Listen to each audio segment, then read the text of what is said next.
দর্শক, স্বাগত জানাচ্ছি মুভি বাংলা টেলিভিশনের সরাসরি সম্প্রচারে। দর্শক, ঈদের দ্বিতীয় দিনে সারা দেশের দর্শনীয় স্থানগুলোতে দর্শনার্থীদের কিন্তু ভিড় লক্ষণীয়। আমি এখন আছি গাজীপুরের শ্রীপুরে, গাজীপুর সাফারি পার্কের ভিতরে। আমরা এখানে সকাল থেকে এখানে অবস্থান করছি। আমরা সকাল থেকে এখানে দেখেছি যে দর্শনার্থীদের কিন্তু উপচে পড়া ভিড় লক্ষণীয়। তাছাড়া কিন্তু কানায় কানায় পরিপূর্ণ ছিল প্রত্যেকটি এই প্যাকেজ।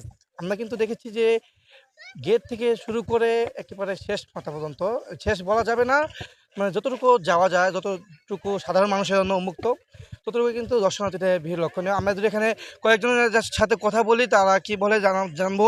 একজন দর্শনার্থী আমাদের সাথে যুক্ত হবেন। ভাইয়া, আসসালামু আলাইকুম। ওয়ালাইকুম আসসালাম। ঠিক আছে।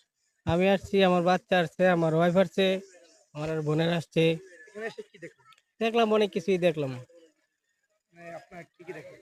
জি, দেখলাম, এই যে বানর দেখলাম, হাতি দেখলাম, সাপ দেখলাম। কখন আসছেন? আসছিলাম সকালবেলা।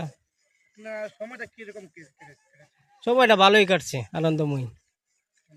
জি। জি, যেমনটি জানাচ্ছিলেন এখানে একজন দর্শনার্থী। আমি এখানে কিন্তু দেখেছি বিকাল ৫টা পর্যন্ত পার্কটি খোলা থাকবে। পার্কের কর্তৃপক্ষের সাথে কথা বলেছি।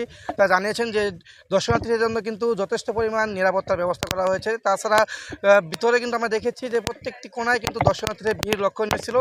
তাছাড়া ঈদের দিনের তুলনায় কিন্তু ঈদের দ্বিতীয় দিন কিন্তু ও পার্কটিতে কিন্তু দর্শনার্থীর সংখ্যা ক্রমেই কিন্তু বেড়েছিল।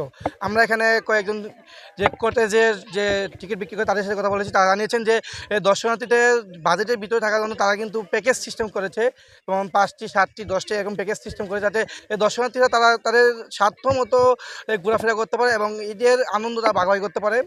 দর্শক, ঈদের আনন্দ নিয়ে গাজীপুরের সাফারি পার্ক থেকে ছিল সর্বশেষ। ওর সাফারি তো মনে হয় বিশেষত্ব নাই এর ভিতরে।